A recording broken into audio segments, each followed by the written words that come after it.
Colonialidad del poder y la clasificación social de Aníbal Quijano. Sí, muy bonito el tema sobre la colonialidad del poder y la clasificación social. A ver, Y yo creo que ahí partamos por primero hacer una presentación que dices para que cuando esté colgado nuestro video en YouTube, algunas personas puedan empezar a buscar qué significa esto. Primero que nada, la colonialidad del poder es un concepto muy clave de los estudios decoloniales y que fue desarrollado por una persona muy importante que se llama o se llamaba Aníbal Quijano. Él que quería hacer, explicar eh, cómo es la estructura de denominación colonial y, y cómo sigue vigente ahora en la actualidad.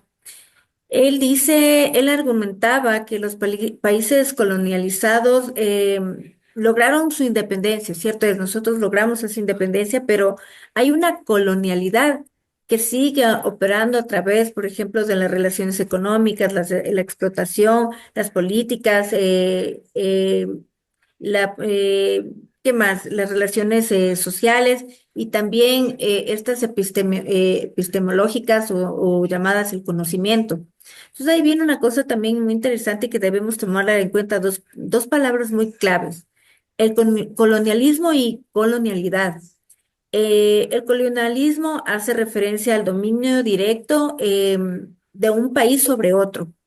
Y la colonialidad, en cambio, viene a ser o se refiere a a las permanencias de las estructuras de poder, de explotación, del saber impuestas durante la colonización. Entonces ahí, no sé qué opinas tú.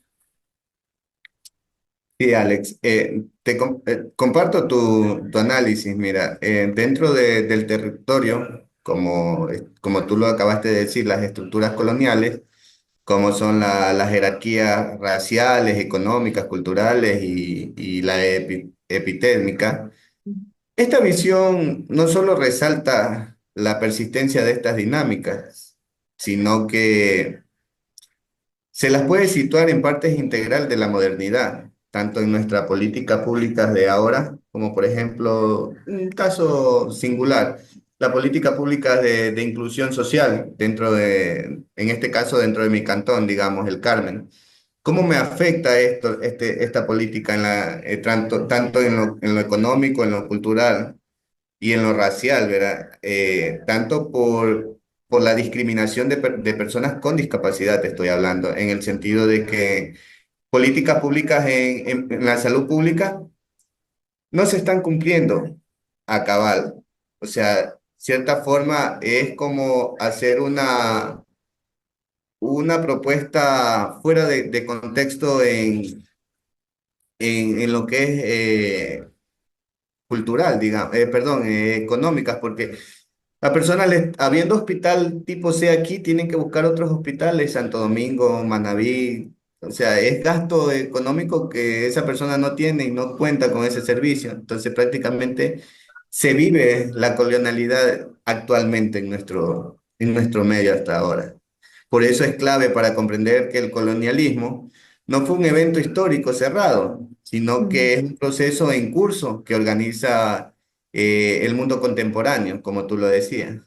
Sabes que, y ahí dando también otro ejemplo, yo creo que este colonialismo económico que dices tú se transforma en una dependencia, ¿no es cierto? Y se convierte en una desigualdad. Darte un ejemplo, nosotros como Ecuador o como América Latina, seguimos dando ese beneficio a los países, llamémoslo así como lo dicen en la academia o en el libro, en el norte global, ¿no es cierto?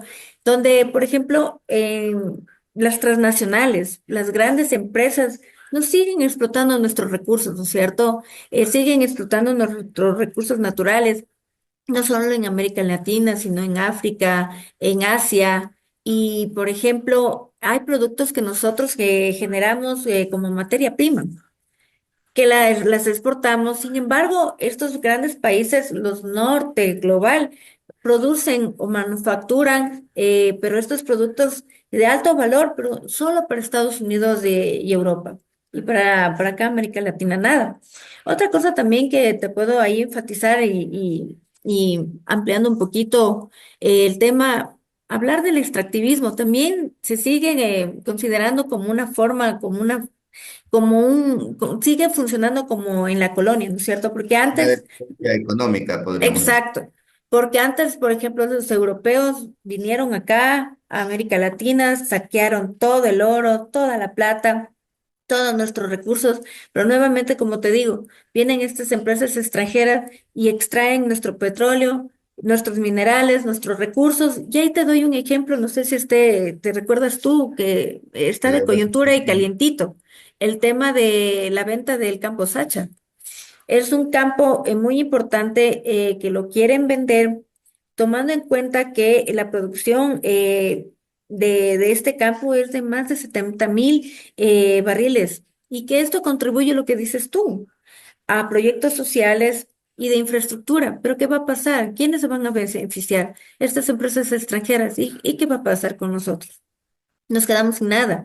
Ahí llegamos justo a una colonialidad, porque es una relación económica, política y sociales y sobre todo de conocimiento.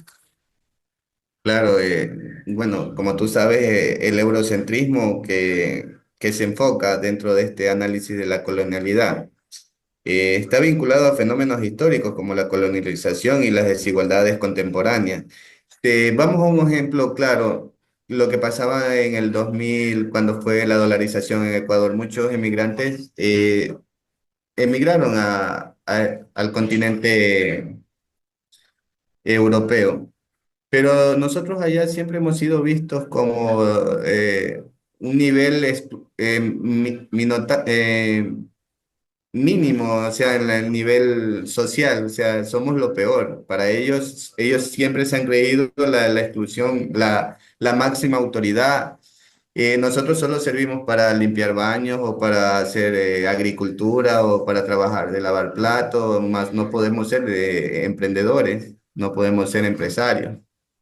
Ahí viene la palabra esta que tú dices, eurocentrismo, ¿no? En que los europeos son lo mejor y latinoamericanos, los indígenas y demás, somos lo peor. Y ahí, dando así un ejemplo más, por ejemplo, la cultura occidental sigue dominando la forma en cómo nosotros tenemos que hacer las cosas. Por ejemplo, algo que tú mencionas, ¿no es cierto? Que supuestamente nosotros somos lo peor. También lo hacen esta cultura europea pensando que la belleza solo es la de ellos, los blancos, los rubios, y excluyen, por ejemplo, los rasgos indígenas, afrodescendientes. Eso también, O sea, caminando un lo poco. racial, vamos a aplicar Exacto. lo racial. Ajá, La discriminación racial, cultural, que marca exacto. nuestra historia prácticamente. O sea, nosotros somos como ellos nos saben decir, los impuros. Más o menos así. Ellos se creen una raza superior a la de nosotros. Entonces, como nosotros venimos del mestizaje, para ellos nosotros somos eso, simples mestizos. Ellos son los de raza pura. No sé qué ellos llaman raza pura, o sea, porque en la Biblia y ante los ojos de Dios somos los mismos. Y ahí también yendo un poco, ¿no? Esta desvalorización de la cultura, ¿no? De Ujú. tanto de los indígenas como afrodescendientes, en que nosotros como, primero como mestizos, bien lo dices tú, pero también de acuerdo a nuestra constitución, nosotros somos plurinacionales y pluriculturales. Y las lenguas indígenas, por este eurocentrismo o este tipo de educación que nos están llevando, estas lenguas, estos idiomas también han sido desplazados. Y eso también significa una colonialidad que estamos perdiendo. Y al final hay que llegar a procesos de descolonización. Claro, para entrar un poquito más en contexto, vamos a hablar también un poquito de la bibliográfico de Quijano.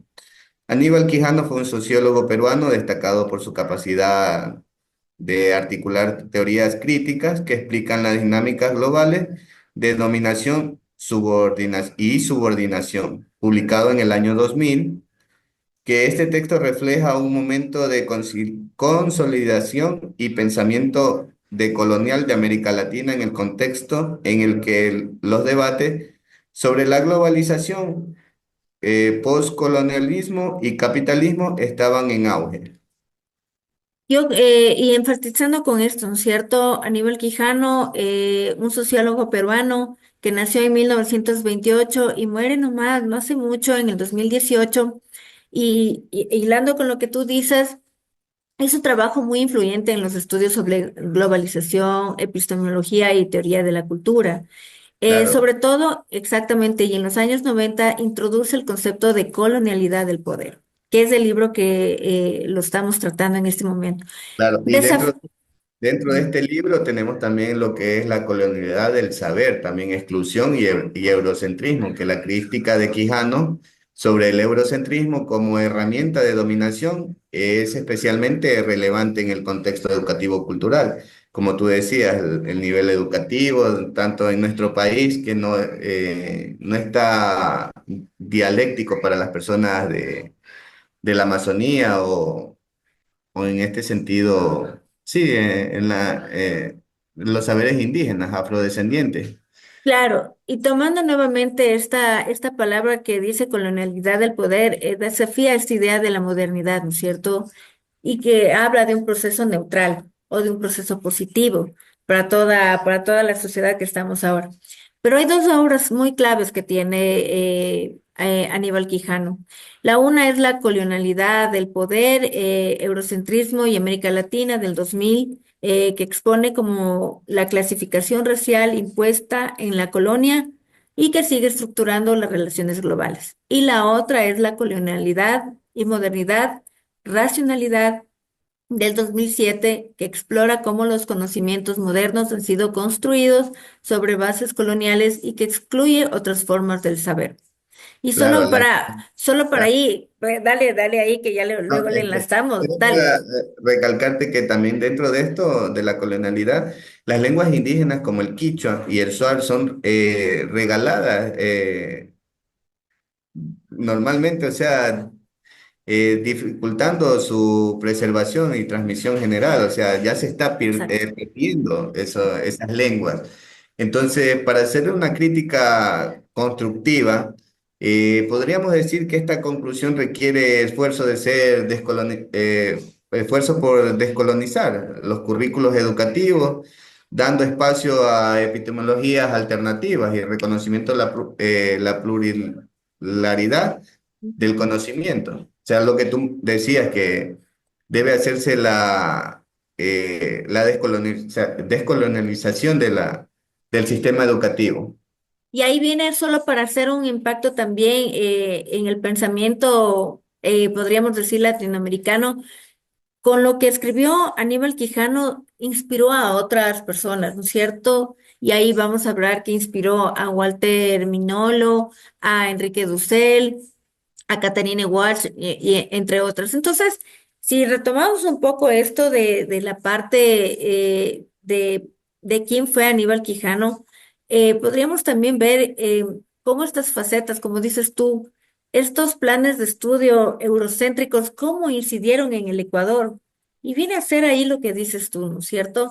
Eh, que nos dan una educación totalmente eurocentrizada o europea, vamos a decirlo así, donde en las escuelas, los colegios, sobre todo, te enseñan programas de filosofía, donde está Descartes y demás, pero ¿por qué no se habla también de cómo, si bien es cierto, nos enseñan también la conquista española, cómo fue la civilización, pero ¿por qué no hablamos de cómo visibilizar también la resistencia indígena y la complejidad que vivieron en ese tiempo y cómo fueron sus luchas? Esa debería ser un proceso de decolonización, como hablabas tú, José. Claro, bueno, yo lo podría entender que ese concepto esencial conmociona a la entidad andina porque es frecuentemente reducida en un eslogan político, podríamos decirlo. Porque adoptando las políticas reales que tenemos ahora, reflejan poco los valores de ellos. O sea, vamos hablando de que no se respetan los valores de nuestra comunidad andina por falta de políticas públicas, podríamos decir en este caso.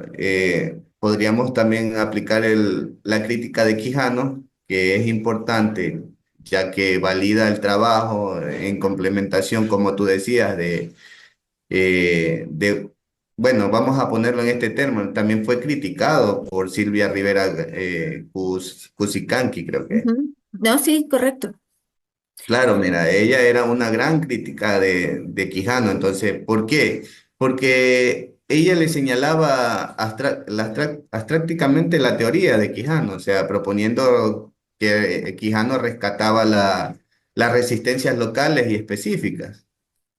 Entonces, Pero ahí, Bras, un poco retomando también nuevamente a este punto, haciendo siempre lo tuyo, con lo que mencionas la crítica versus lo que estamos topando con la parte bibliográfica, que también es importante mencionarla, o quién fue Aníbal Quijano, y trasladándolo acá a la parte nuestra, haciendo la comparación en Ecuador.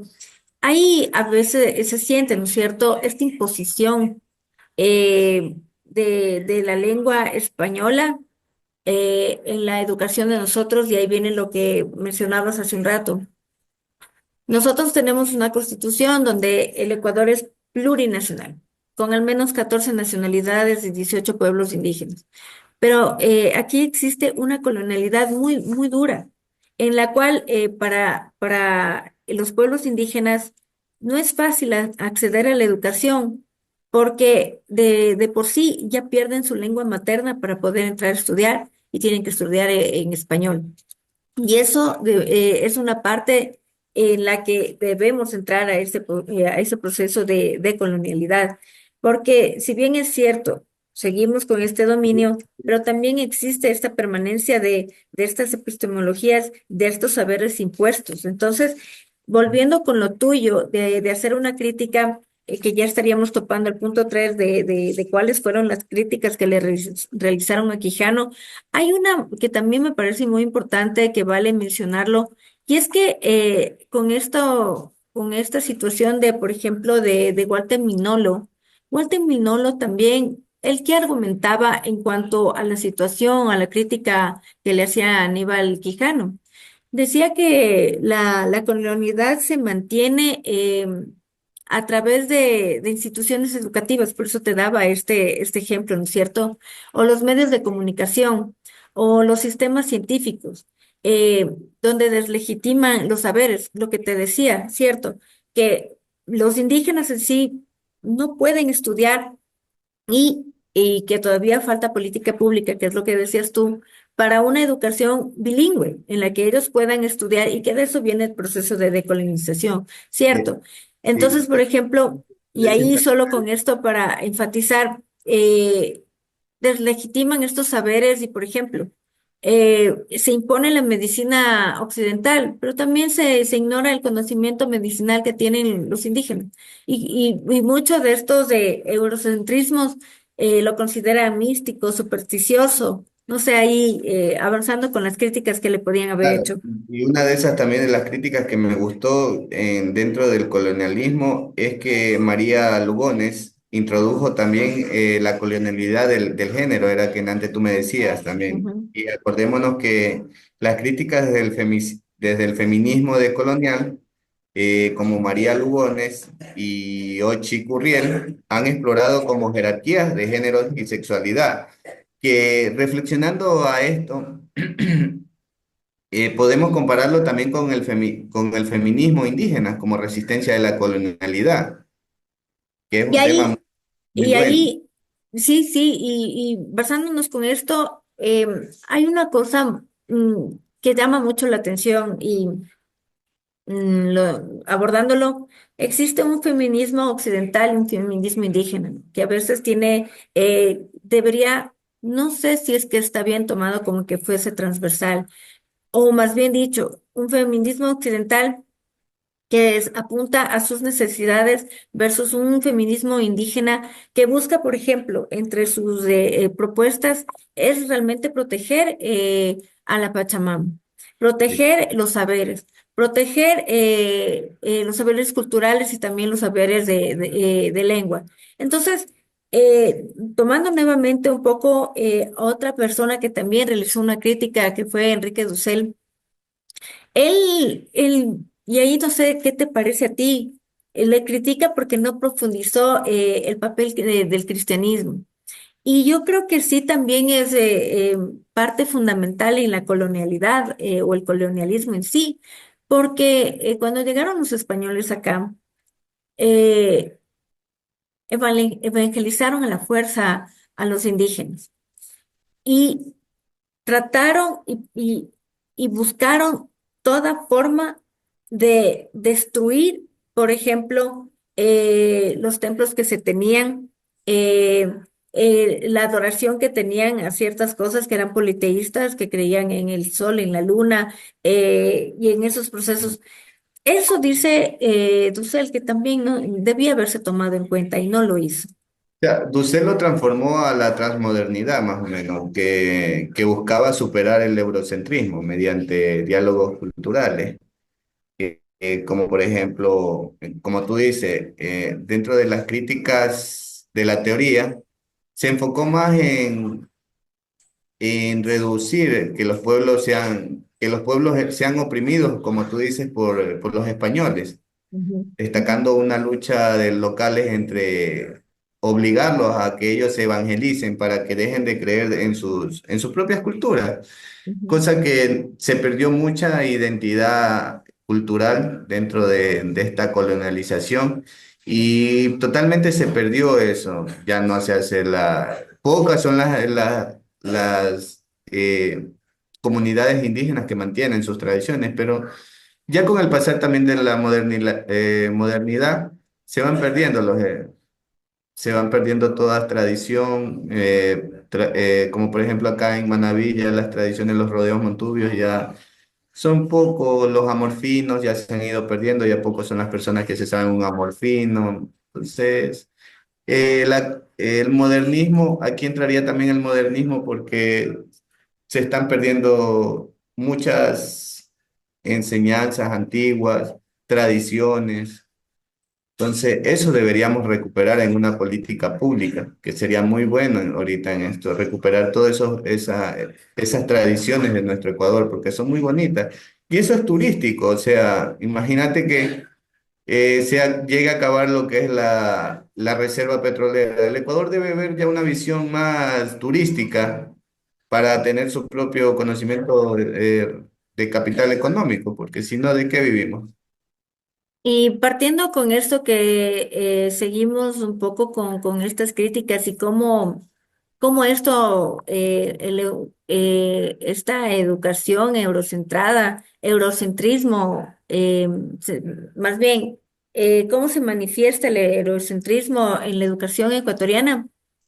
Y volviendo un poco en lo que dices tú, que hemos perdido nuestra identidad, y ahí comentábamos hace un rato, ¿no? Que a veces es como que hemos perdido la forma de querernos, pero también da porque, yo qué sé, los planes de estudios o el contenido académico que se tiene aquí en Ecuador se centra más en la parte europea, entonces te enseñan el Imperio Romano, te enseñan la Edad Media, te enseñan la Ilustración, te enseñan la Revolución.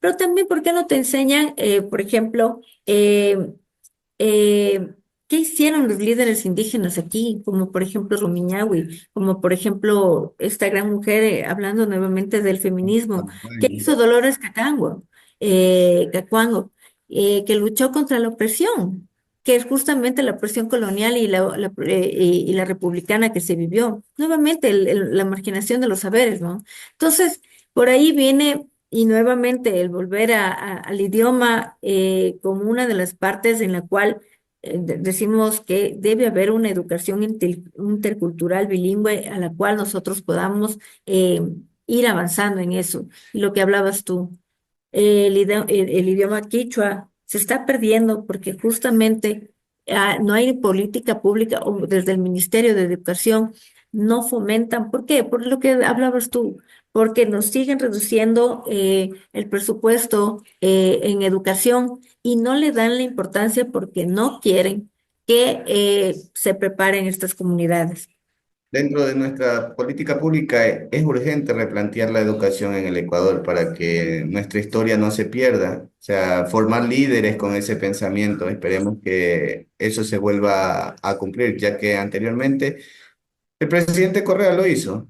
Entonces, él sí defendió esos derechos interculturales de nuestro país y podríamos decir que fue pionero en esto, en ver más allá, en apoyar esa estructura de descolonializadora, podríamos decir, en recuperar nuestra identidad. Entonces, fue algo que impactó. Y también avanzando más con lo que tenemos que ir conversando, creo que también es importante hablar del impacto de la teoría de Quijano, ¿cierto? ¿Cómo fueron las transformaciones en el pensamiento crítico? Por ejemplo, el concepto mismo de colonialidad del poder, eh, que ha sido clave para los estudios sobre, por ejemplo, lo que estábamos hablando, racialización, globalización, las epistemologías del sur, ¿no es cierto? ¿Cómo estas teorías han sido aplicadas en movimientos sociales, justamente, estudios de género, ecología política, pedagogía crítica? Y ahí justo lo que hablábamos hace un rato para retomar nuevamente, la lucha feminista, ¿no? Y cómo es la diferencia del feminismo indígena versus el feminismo occidental. Y que muchas veces estas representaciones no son luchas específicas, pero que siguen todavía manteniendo una versión colonial, porque justamente quieren este feminismo occidental imponer cuando hay otras necesidades más del feminismo indígena. Exacto. Bueno, podríamos decir que el legado de Quijano radicó su capacidad para transformar un análisis de las ciencias sociales, pero sin embargo, su obra también plantea desafíos, especialmente en contextos como el ecuatoriano, donde las estructuras coloniales aún están profundamente arraigadas. Como por ejemplo, algo que a mí me llamó la atención mucho es el sistema educativo, que me encanta ese tema, ya que es lo que me apasiona en tanto en defensa de los derechos de las personas con discapacidades en el medio de inclusión. Entonces, por eso se plantearía a diseñar una política pública en estrategias que valoren los saberes y ancestrales, que fortalezcan también las comunidades indígenas y afrodescendientes, como en el Ecuador tenemos también la parte del norte de Esmeralda, que es una población totalmente afrodescendiente. Son culturas muy bonitas y todo eso debería como te dije, centrarse en la descolonialización para poder recuperar esos valores históricos de nuestro país. Y ahí, por ejemplo, para hacer estos desafíos, ¿no es cierto? Porque al final lo que buscamos es también trascender estas violencias de género, estas violencias estructurales que se viven y estas violencias raciales. Que dicho sea de paso, si hablamos también lo que mencionabas tú, tanto de indígena como afrodescendientes, tomemos solo el caso que pasó en el 2024 con el asesinato de los 4 niños de las Malvinas. Y ahí viene dos términos muy importantes, ¿cierto? El uno que por ser de color, el color de su piel y por ser pobre. En otras palabras, por ser negro y por ser pobre, la sistematización con la que se manejó, y eso es un abuso de poder y se transforma en una colonialidad también. Entonces, si lo trasladamos, ahora lo extrapolamos también a las luchas, ¿qué es lo que nosotros deberíamos también trabajar y procesar, ¿cierto? Las mujeres indígenas no solo enfrentan esta violencia de género, no solo enfrentan la violencia estructural, enfrentan también este racismo, que es lo mismo que también están sufriendo las comunidades afroecuatorianas.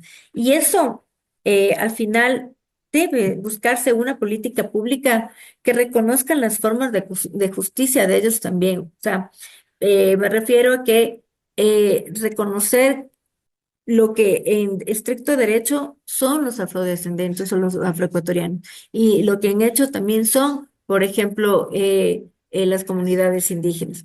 Y avanzando un poco también, por ejemplo, generar una educación intercultural, ¿cierto? Con un enfoque de género, que es lo que estábamos topando hace un rato, en la que, por ejemplo, se evidencie o se fomente o se respete la cultura, el idioma, eh, las formas de conocimiento. ¿Y por qué no decir ahí que se siga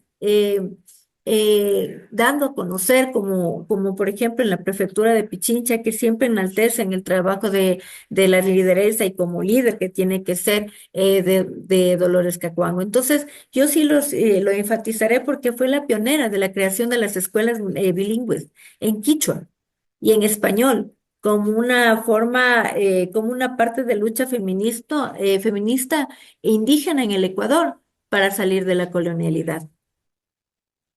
Claro, sería muy importante porque esto permitirá recuperar valores y identidades que nuestra cultura ha sido marginada para fortalecer la diversidad como un pilar esencial en la construcción de un Ecuador más justo y equitativo.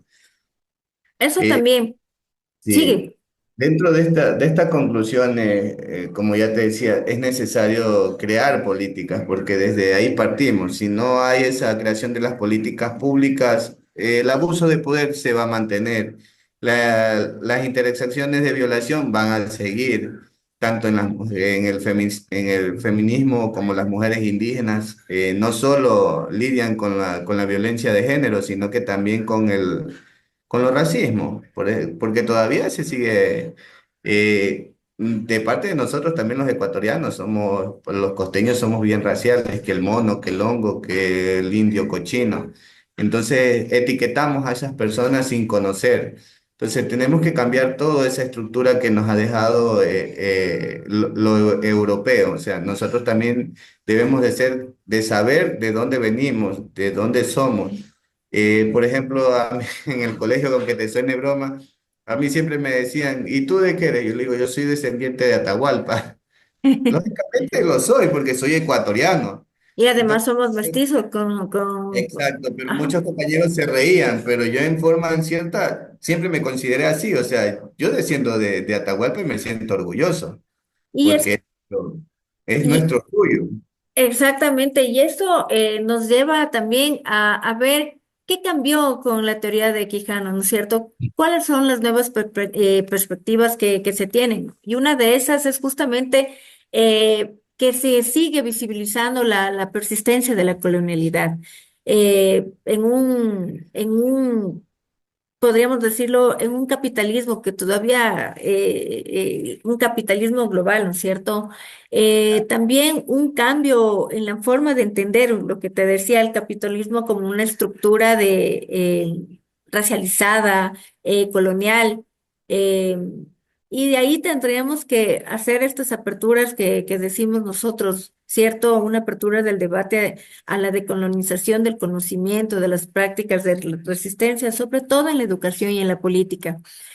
Por ejemplo, ahí citar que aquí universidades, creería, y eso es lo que tenemos que seguir ampliando, se sigue incluyendo esta epistemología de las decolonizaciones en los planes de estudio, que siguen siendo un proceso que está haciendo las comunidades indígenas.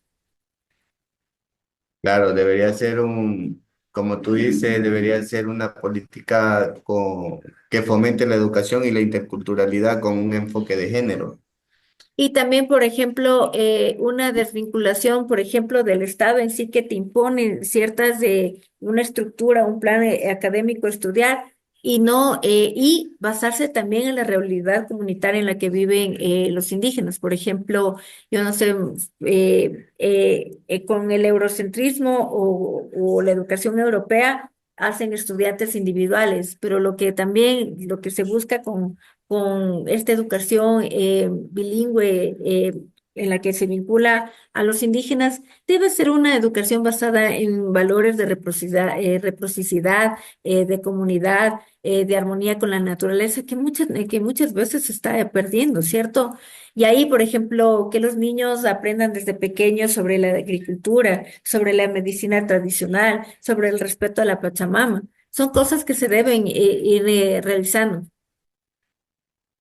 Claro, son valores que no se deben dejar perder. Eso era lo que yo le decía, Ujú, evitar un poco la tecnología. ujú, La tecnología es algo bueno y algo malo, o sea, tiene su pro y su contra. ujú. Pero en sí son cosas que fundamentalmente puedo decir que coexistir en este conocimiento nos llevaría a no retroceder, sino a avanzar al futuro y ir perdiendo esa tradición que nosotros tenemos. O sea, ya se van perdiendo, ya hay jóvenes que no les interesa.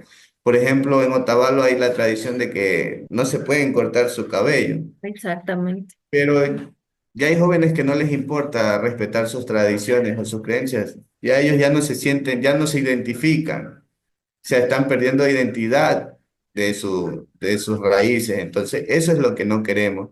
Y Y ahí me surge una pregunta también. O sea, si bien iniciamos con esta decolonización, que es también, por ejemplo, a- como antes se tenía, ¿cierto? Y que se lo está retomando, eh, una universidad intercultural, en donde en serio se explica el Sumacayucá y demás. Pero me preocupa lo que tú acabas de decir, ¿no? Que el también entra. Sumacayáye es el buen vivir, ¿no? Sí, el buen vivir. Pero yo te iba a hacer una pregunta ahí. Si bien es cierto, hacemos esta decolonización, eh, donde implementamos de una mejor forma una educación de las tradiciones nuestras, de cómo hemos sido, las resistencias indígenas y demás, que no es quedarnos en el pasado, sino que también avanzar. Pero nos viene una globalización también que tenemos que estar preparados, que es lo que dices tú. Y ahí, cuando hablábamos hace un momento de la parte económica y cómo nosotros todavía las transnacionales explotan nuestros recursos, pero también mientras no salgamos de este proceso en cual necesitamos todavía de la explotación de los recursos naturales, que eso, ahí viene lo que hablábamos tú y yo hace un momentito respecto a cómo esta lucha feminista indígena busca proteger a la Pachamama, pero mientras nosotros no salgamos de este subdesarrollo que viene a ser la parte de una colonialidad que tenemos y eso, a eso es lo que buscamos, necesitamos esos saberes de cómo poder salir también de entrampamiento en el que estamos, porque si no estamos, y ahí sí, no sé cómo verlo de otra forma que avanzar en tecnología, mantener lo nuestro, algo así como si a la interna, nacionalistas protegiendo, pero a la externa también ampliando como decían antes, ¿no? Más Ecuador en el mundo. Claro, mira, yo lo veo de una sola cosa, que para erradicar esto nosotros deberíamos, como tú ya lo has especificado, crear una universidad donde la educación intercultural no solo enseñe la historia y la resistencia de las comunidades indígenas, sino que también dé herramientas para innovar o emprender o participar activamente en las economías modernas. Pero también dentro de lo que tú decías, ¿cómo entenderlo? O sea, tu reflexión me hace ver desde un punto clave que la lucha no solo busca la justicia de género, sino que también la protección de de la Pachamama, como tú lo manifiestas, que es muy vital para que la supervivencia del bienestar de las comunidades y las conexiones entre la lucha por los derechos de las mujeres y protección de la naturaleza se profundicen más dentro de las políticas públicas. Y eso nos lleva también a ver qué continuaciones y qué desarrollos actuales se están dando, ¿cierto? Cómo se aplicaron la teoría de Aníbal Quijano, por ejemplo, eh, ahí mencionar algunos personajes, ¿cierto? Como Walter Minolo nuevamente, que propone la desobediencia epistémica, ese conocimiento que nos hacen el europeo, aprende la Revolución Francesa cuando también aprende de las resistencias indígenas, ¿no es cierto? Un rechazo, y esto es lo que queremos hacer, un rechazo impuesto de Occidente. O también lo que dice Arturo Escobar, ¿no? Que relaciona la teoría con la ecología, o sea, en la necesidad de alternativas de desarrollo basadas en conocimiento local, lo que hablábamos hace un rato, darle ese énfasis como tiene, por ejemplo, en la Universidad de Iquiam, estudiar para qué sirve cada plantita y luego patentarla para que eso sea una propiedad intelectual y que le pertenezca al Ecuador. O también como, por ejemplo, Catherine Walsh, eh, que también trabaja en las pedagogías decoloniales, ¿no? Promoviendo sistemas educativos que incluyan saberes indígenas y afrodescendientes. Y ahí hablábamos de la universidad que se quiere crear acá en el Ecuador, o que ya se creó en el 2000. ¿Cómo se llamaba esta universidad? Recuérdame. Amau, no, la Amahuasi. Creo que esa es, corrígeme ahí sí, porque creo que este es un ejemplo muy importante que si bien es cierto, en el 2000 se la creó con todo esto, eh, con todo este proceso de decolonización, con todo este proceso de decir, ok, vamos a enseñar de acuerdo a los saberes, de acuerdo a la lengua. Ancestral, el quichua, pero llegó en un periodo de tiempo que se cierra esta universidad y se la vuelve a reabrir en el 21, pero ya con unas ciertas restricciones. Y recuérdame el nombre de esa universidad que ahorita se me fue. Sí, esa Amaui, corrígeme, no Bueno, me, hasta eso le mira, buscas tú. para entrar un poquito más en el contexto de lo que tú estás diciendo y para ya hacer una conclusión dentro de esto, si podemos concluir en algo de las críticas sobre las observaciones de Silvia Kusikanski hacia Quijano y Minolo, ¿tú qué más o menos analizaste en estas críticas? O sea, para hacer una conclusión ya de todo el tema. O sea, si vayamos ya con las conclusiones, diría yo que todavía nosotros tenemos que hacer un proceso, son desafíos que a nosotros eh, nos hacen seguir avanzando, ¿cierto? Primero, que sigue una colonialidad del poder vigente, que esto sigue en diferentes esferas, ¿no es cierto? Que tenemos que hacer una educación y que lo hemos venido tratando ahorita, una educación y un conocimiento de colonial, sobre los valores culturales, por ejemplo. Y esta teoría de la de colonialidad del poder también es entender cómo estas estructuras están vigentes en la economía, en la política, en la cultura, en el conocimiento, pero cómo también podemos desafiarlas, ¿no es cierto? Y proponer alternativas que permitan esta descolonización, por ejemplo, con una política o una educación de colonialidad del saber, con una identidad cultural y, por ejemplo, ese racismo estructural, cómo irlo manejando, o como estas resistencias de los movimientos sociales, como hablabas tú, del feminismo indígena en sí.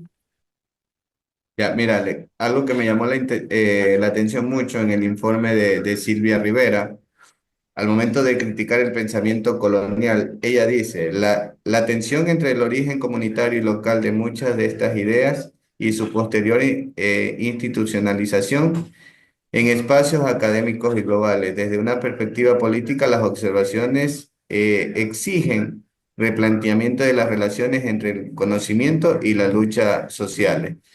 Bueno, en esto para ella esta teoría es estar profundamente enraizadas en las experiencias concretas con los pueblos indígenas.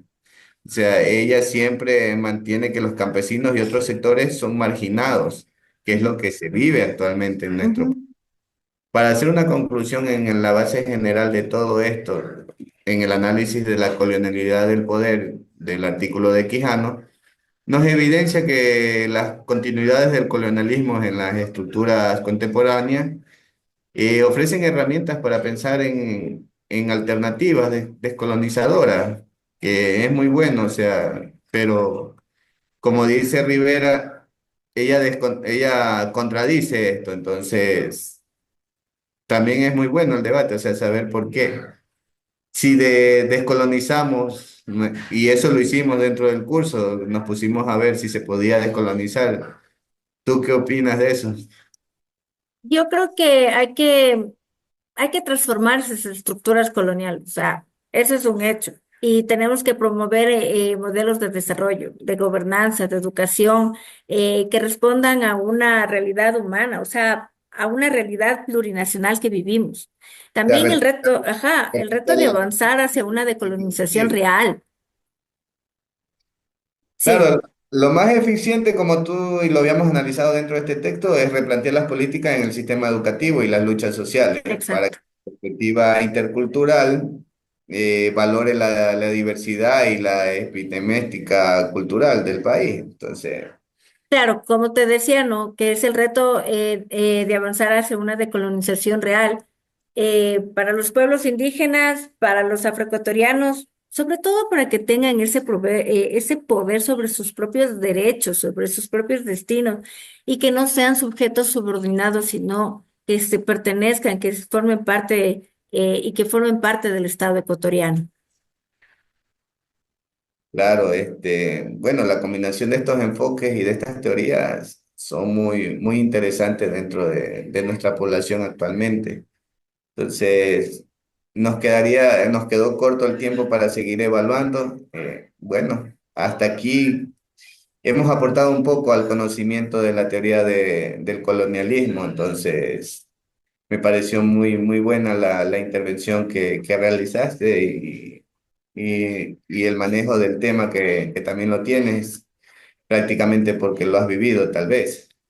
Y es que eso decimos, ¿cierto? Que es un proceso en que Ecuador todavía no se da esa oportunidad de liberarse totalmente y tener esa identidad que eso también entre líneas se busca, una identidad, una dignidad y el sabernos respetar como ecuatorianos que somos y nuestra cultura, nuestras tradiciones, nuestras lenguas tienen que prevalecer y esto debe ser sustentable en el tiempo. Entonces, el análisis de o leer la colonialidad del poder y la clasificación social por Aníbal Quijano hace repensar mucho que tenemos que todavía seguir trabajando y que es un proceso no de ahora y para futuras generaciones. Bueno, sí, algo que también en las aplicaciones contemporáneas dentro de este texto, un texto que podría ser en relación como la desigualdad en el sistema público en la Academia Global por Fernanda Weigel, que ella también aporta mucho a esto del colonialismo. Entonces, es seguir en la lucha desde una perspectiva intercultural que valore la diversidad, como ya te dije, la diversidad epistémica y cultural que nosotros tenemos y no debemos dejarla perder. Entonces, es centrarnos en crear políticas, en poder hacer la descolonización de políticas que tenemos. Entonces, tratar de decir, yo creo en lo de Ecuador y voy a mantenerme en lo de Ecuador. O sea, como sacamos un eslogan antes que decía primero Ecuador y después Y otra. después, y otro. Claro, Así eso es. nos falta. A veces somos muy superficiales, por ejemplo, te pongo un ejemplo del colonialismo. Somos muy afines a consumir marcas extranjeras, como por ejemplo el iPhone. Eh, en los zapatos, si no es Nike, Adidas o Umbro, no utilizamos porque no son buenos. Entonces le damos una desvalorización a nuestros productos ecuatorianos cuando son muy buenos. Ujú. Eso sí es verdad. Yo creo que hemos abordado todos los puntos que eh, los hemos venido tratando y lo más importante es que esto queda para el análisis y el debate para quienes nos vayan a ver en este canal que hemos creado y nada, creo que lo importante aquí es seguir defendiendo nuestros derechos, nuestros saberes nuestro conocimiento y respetar y darles el poder que se necesitan también a las comunidades indígenas y afroecuatorianas. De mi parte, hasta ahí. Gracias, Alex, por compartir tu tiempo conmigo y hacer este análisis.